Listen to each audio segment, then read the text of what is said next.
او ما بار بار تاسو ته دا حدیث ویلی دی چې الله وی حدیث قدسی دی چې بنده په ما څنګه ګمان کې هغه شان ورسره کو چې کله ستا زړه کې دا وکنه چې الله زما مرسته نه کوي الله دې بیا یقیني مرسته نه کوي او الله زما غریبي نه ختموي بیماري نه ختموي الله یې نه ختموي خو چې کله دې د الله نه ښه امیدونه ساتل که نه څه چې ته غواړې او څنګه امید ساتي الله به سره هغه شان کوي کیدای شي لږ وخت پکې ولګي او پړی چې څومره راکاږي که نه نو دومره زر هغه شلېدو ته تیارېږي نو څومره چې راسخته ډېرېږي او څومره مصیبت ډېرېږي نو د ختمېدو وخت یې نږدې او ګورې نه شپه چې دی په شپه کې تیاره کله زیاتېږي د اخري وخت کې که په اول سر کې تیاره زیاتې په اخره کې تیاره زیاتې هم هغه تیاره کې بیا رو رو رڼا راوځي نو خلک وایي سحر راختو واله دی دغه شان دا سختې د مصیبتونو د هر څه الله ختموي نو موږ له پکار دی چې صبر او د الله نه امید ساتو او الله رب العزت چرته داسې کار نه کوي چې په هغې کې زموږ سره ظلم کوي وما ربک بظلام للعبید الله چې څه کوي په هغې کې به زموږ دپاره څه وي زموږ دپاره به خیر ښه یو بله فایده په دې واقع کې هغه دا ده چې په نیکانو خلکو پورې به نه خاندي د نیکانو خلکو پورې خندا کول استهزاء سخریه مذاق او ټوغې کول د الله عذاب له دعوت ورکول دي او ځکه حدیث کې دا راځي حدیث قدسی دی چې رسول الله وسلم وی الله وی چې څوک زما بندگان او نیکان بندگان تنګي نو زما د هغه سره اعلان جنگ دی الله د هغه سره جنگ کوي نو د الله نیکان بندگان به نه تنګوي لکه څنګه چې فرعون او فرعونیانو موسی علیه السلام تنګ کړی په قسمه قسم طریقو سره بني اسرائیل یې تنګ کړي انجام هغه بیا څه وخت تاسو ولید د الله دوستان به چېرته نه تنګوي نه به په هغوی پورې خاندئ نه به سخریه او استهزاء او ټوغې په هغوی پورې کوي نن سبا دا سوشل میډیا دور دی او چې چا پکې څه ورکړو او خلک یې مخکې نشر کوي دا بعض نور څه ورته میلاو نه شي نو د دې دپاره چې زما دا ویډیو ډېر خلک وګوري په دین پورې خاندي والعیاذ بالله یا په علماو پورې استهزاء کوي یا ټوغې کوي د الله نه یره پکار ده یا د یو مولا نیم د لاسه چې هغه په سیاستو کې ګوتې وهي راوهي زموږ په دې ملکونو کې شتي باز او د هغه باز کارونه غلطي د هغې د لاسه سړی علما ټول نه بدناموي نه دین بدناموي دا دین د هغه د نیکه دین نه دی او نه د یو مولا خاص دین دی دا د الله دین دی دا د عالم دپاره هم دی دا د عامي دپاره هم دی اوس که زه غلطي وکړم زه او یو غلط کار وکړم او ما نه کیدی شي او ما نه شوي دی انسان کمزوری دی نو د هغې د لاسه به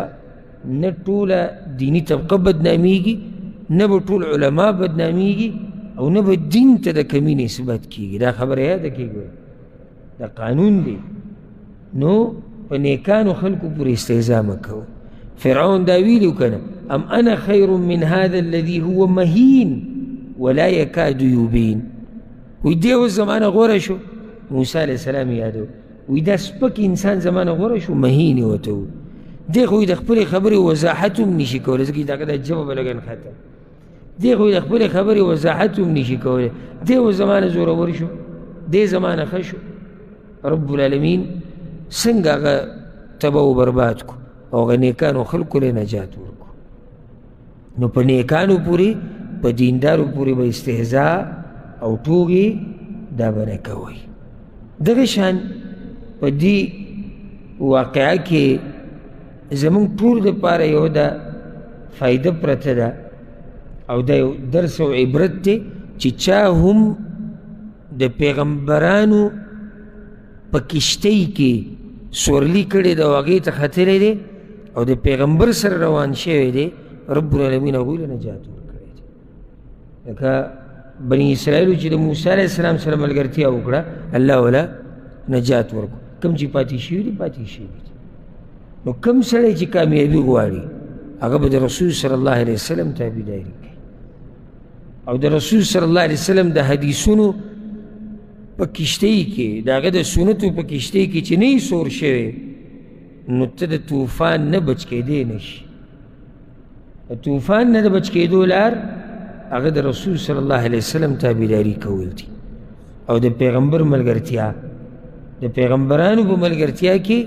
کامیابي پرته ده، لکه څنګه چې الله رب العزت بني اسرائیلو له کامیابي ورکړې وه او هغه خلک یې تباه کړي چا چې د موسی علیه السلام سره دشمني کړې.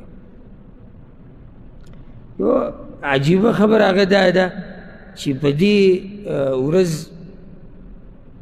حسین رضی الله عنه هغه شهید کړی شوی دی کربلا کې. او زه دلته د میدان کربلا د واقعي حقیقت او تفصیل نه بیانوم، په هغې باندې الحمدلله ما دوه درې پیرې خبرې کړي او هغه بیان تاسو را پیدا کولی هم شي. او واورئ بیا یې واورئ بیا یې واورئ، تاسو ته پته ولګي چې تاریخ څومره ګډوډ کړی شوی دی د دې قصې دپاره چې د میدان کربلا د حقیقت زموږ نه پټ کړی شي. نو حسین رضی الله عنه هم په دې ورځ شهید کړی شوی دی او موږ د هغه په شهادت باندې غمجن یو او موږ پې خفه یو او ظلم ورسره شوی دی او زیاتی ورسره شوی دی او چا چې وجلی دی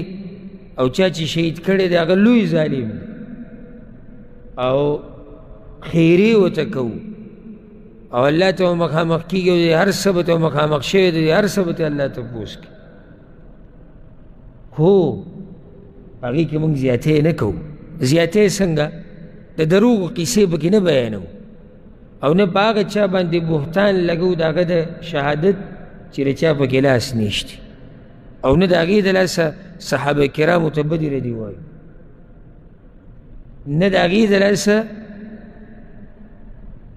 نیکانو خلکو پسې بدې ردې وایو. حسین رضی الله عنه شهید شوی دی، هر مسلمان په دې باندې خفه دی، خو موږ ګورې غم او خوشحالي د شریعت په حدودو کې دننه کوو. ولې د حسین رضی الله عنه د ده دا پلار ډېر قیمتي نه دی علي رضی الله عنه، په هغه ورځ ولې ماتم نه کېږي؟ او دا د شیعګانو روافظو هغه چل ول دی چې دې کې معلومیږي. او بیا د علي رضی الله عنه او د حسین نه رسول صلی الله علیه وسلم غوره نو هغه هم شهید شوی دی، هغه هم د دنیا نه تللی دی. چا په هغه پسې ماتم کړی دی؟ کوم صحابي په هغه پسې ماتم کړی دی؟ ابوبکر صدیق د دوی نه غوره هغه د دنیا نه تللی دی، عمر بن خطاب د دوی نه غوره هغه د دنیا نه تللی دی او شهید کړی شوی دی. عثمان رضی الله عنه خوارجو شهید کړی دنیا نه تللی، چا په هغه پسې ماتم کړی دی؟ ظلم خو د هغوی سره هم شوی دی که صرف حسین رضی الله عنه راټینګول په اصل کې دوی په خپل خباست باندې پرده چې کومه دوکه چې دوی حسین رضی الله عنه ورکړې ده. نو موږ د هغه په شهادت باندې خفه یو چې هغه سره ظلم شوی دی، خو دا هم د شریعت په حدودو کې دننه. نو په دې ورځ باندې د غمونه راتازه کول د اسلام طریقه نه ده. د ځان په زنځیرانو وهل دا د الله عذاب دی چې په دوی باندې مسلط کړی دی. او چې د چا په سینه کې د صحابه کرامو سره بغض پروت وي که نه، الله په داسې عذاب مسلط کړي چې خپله سینه په خپله په چړو باندې وایي. ځکه چې دې سینه کې بغض د ابوبکر صدیق سره دی، بغض د عمر سره دی، بغض د عثمان سره دی، بغض د نورو صحابه کرامو سره دی رضوان الله علیهم اجمعین. موږ د ټولو سره محبت کوو، د اهل بیت سره، د حسن او حسین سره، د علي سره او د نورو صحابه کرامو سره رضوان الله علیهم. په دغه ورځ دا ماتمونه کول دا د اسلام طریقه نه ده. تورې کپړې اچول او په دې ورځ جړاګانې کول او په دې ورځ غمونه راتازه کول او شربت تقسیمول او سبیلونه لګول او په دې ورځ باندې چې دی واویلا کول، ګریوانونه شلول، لارو کوڅو ته راوته، دا کوم غم دی؟ او حسین رضی الله عنه که چېرته وی او دا خلک یې لیدلی وي چې ګوره دوی باره کې داسې جنکۍ او هلکان یو ځای راوتي دي او څه کې موږ په غم د حسین کې راوتي یو. د کال 360 ورځې او سره پاسه یې کم دی مونځ نه کوي خو په دې ورځ روډ ته راوتلی ځان په چړو باندې وایي ګیره یې نشتي برېت یې نشتي په بد حال باندې دمتوب کوي چرس کی بنګس کی نشې کوي فحاشي کوي او په دې ورځ راوتلی وي زه په غم د حسین کې راوتی شیطان ورته دا عمل ښایسته کړی دی شیطان او بیا موږ دومره د دین نه لرې پاتې شوي یو چې کومې قصې موږ ته روافظو او شیعګانو کړي دي بس موږ هم په هغه قصو روان